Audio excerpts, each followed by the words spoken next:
Hello, students. This is not really a video lecture. I mean, it's kind of a short video lecture, but it's really instructions for the old time radio packback assignment. Okay. These are the instructions. There are questions, two questions, including a question at the end, which is highly likely to show up on the next quiz.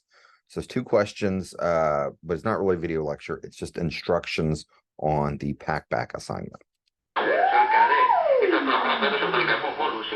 First off, I want to explain what we mean by the golden age of radio. In approximately, let's say, mid-1930s up into what the mid-1950s, we had a handful of major radio networks in the United States funded by advertisers, and the advertisers pay for original programming. There was programming during the day. There was hours of programming each night. It was usually done live. There were some stuff that was recorded to be played back later or recorded for syndication, but most of the stuff was actually performed live, and that was kind of part of the sort of mystique and appeal of it. The programming, there was a lot of variety shows, a lot of music, a lot of comedies, mysteries, westerns, sci-fi, talk shows, every genre you could think of. And the one sort of vestige of this old era of the media that we still have today is the term soap operas. I think many of y'all know the term soap opera. It actually comes from the 1930s when these sort of dramatic daytime shows were put on during the day, aimed primarily at women, a very gendered, one could say, very old-fashioned approach, because presumably women were the only people who were home at that time. They were sponsored by different kinds of soap, laundry detergent, dishwashing detergent, that sort of thing. So they became known as soap operas, a term that we still use today, but it goes all the way back to old time radio. Another phrase that people will often use about radio is the theater of the mind. And this is what I want y'all to explore and what y'all want to get into. When you listen to a story that's told entirely through sound, your mind does something different than it does when you watch something on television or a computer screen or a film screen or something like that. You construct sort of the images in your brain. Okay. So don't think about old time radio as television without pictures. That's a very dismissive, simple way to look at it.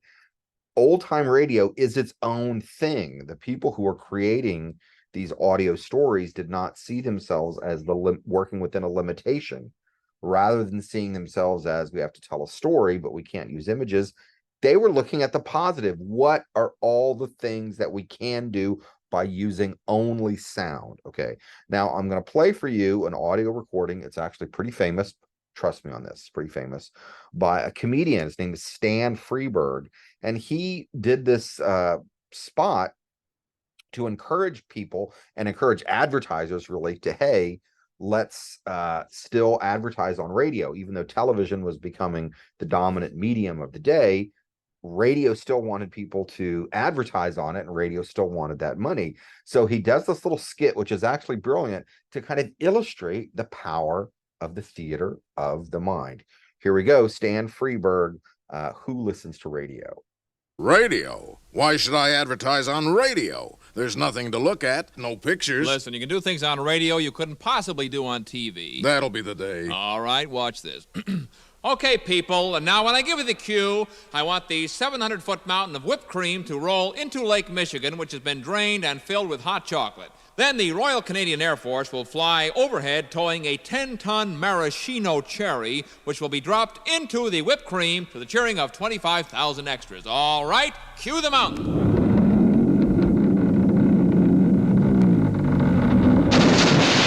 Cue the Air Force. Cue the maraschino cherry. Okay, 25,000 cheering extras. Now, you want to try that on television? Well... You see, radio is a very special medium because it stretches the imagination. Doesn't television stretch the imagination? Up to 27 inches, yes. And before I start going over the specific radio shows that y'all get to choose from, I just wanted to throw this in. Fibber McGee and Molly, there was a sort of running gag that the husband, Fibber McGee, had a very, very crowded closet where he shoved everything. And many times he would open up the door and everything would come falling out. It's a sound effect that worked very well on radio. You could hear a bowling ball and it sounded like dishes and maybe a chandelier hitting the floor. Everything tumbles out. And then he says something like, Molly, I got to organize the closet one of these days, or one of these days I got to organize the closet, something like that.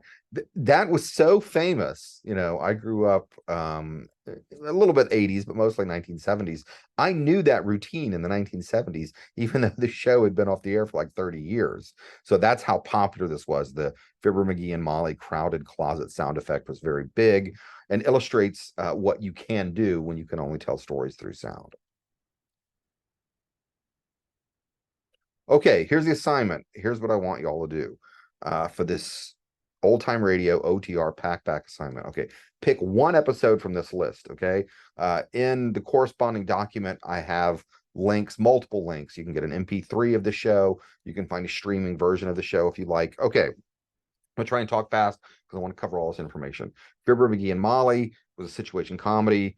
This episode, Fibber buys a horse, came out in 1942. There's some very, very patriotic pro-war messages that are in here, and the U.S. government actually did work with the producers of Fibber McGee to put propaganda messages for the U.S. public inside the show, although we don't like to think about the American government doing propaganda. You Are There. Now, this is very unusual. This radio show would take famous incidents from the past and depict them as if, what would it be like if radio were around when this thing happened, including the assassination of President Lincoln. President Lincoln sort of depicted as a radio broadcast. It's a little bit difficult to listen to, but I urge you, if you want to do this one, really focus on it because it's pretty interesting. I kind of mentioned some conspiracy theories, misinformation, disinformation, rumors, all that kind of stuff was going around. The other thing interesting about You Are There is that CBS News actually allowed some of its actual working journalists, including Walter Cronkite, to appear on the show. That would not be acceptable today. You know, ABC News or NBC News would not take their journalists, their anchors, and have them do a deliberately fictional broadcast. But I guess the lines between different genres were blurred many decades ago.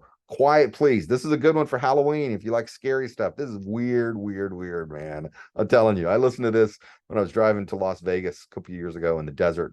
It's weird. I don't want to say anything about it. But if you like weird stuff, you'll like this one called The Thing on the Forble Board. And the meaning of the term Forble Board is explained if you listen to the show. The less said about that one, the better. And then we have this really cool science fiction show on X-1, A Logic Named Joe. In this very old science fiction story, they're talking about something called a logic, which sounds like what we would today call a computer. A logic is a machine that answers questions for you, allows you to talk to people, allows you to access information, and that the logic, something goes wrong with the logic.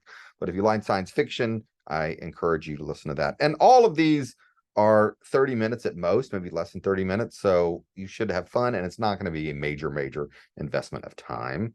Then go to the pack back. I put a poll question up there.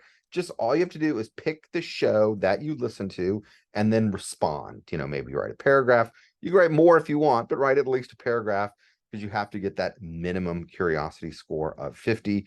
Just respond what you thought of it. And responding to the poll counts as one response. Okay. So if you respond to the poll, that's not the whole assignment. That's just part of the assignment. Okay. You do need to post your own original question. Okay. And to do that, you have to press this button. I'm sorry, that's the way the system works. You have to press this button because the system doesn't know automatically if what you posted was a response or a question unless you post this. Okay. Now you may have to restart Packback. You may have to scroll to the top. You may have to pop open a new browser window or something. You may have to play around to find this button, but find this button. Do not post your question within the poll itself. Okay. Post an original question and then respond to another question. Your classmates will start asking questions about what they listen to, what they like, what they think about radio. There's many ways you could take this assignment, but you do need to post one original question, respond to two questions, and responding to the poll only counts as one response. And just to wrap up the video lecture portion of this, the golden age ended about 1962. This is a matter of great debate. But CBS had some scripted programs that aired their final program in like September. It was a Sunday. I knew it was a Sunday. September 1962. One of the shows was Johnny Dollar, a detective show. Most of the shows had transitioned to TV by like 1955, but there was this sort of CBS was kind of still holding on all the way until 1962. So, you know, the exact date is hard to pin down. Final question. All right, that's it. Hopefully the assignment instructions are clear, and hopefully you learned a little bit of something from this that maybe you didn't know already. That's it.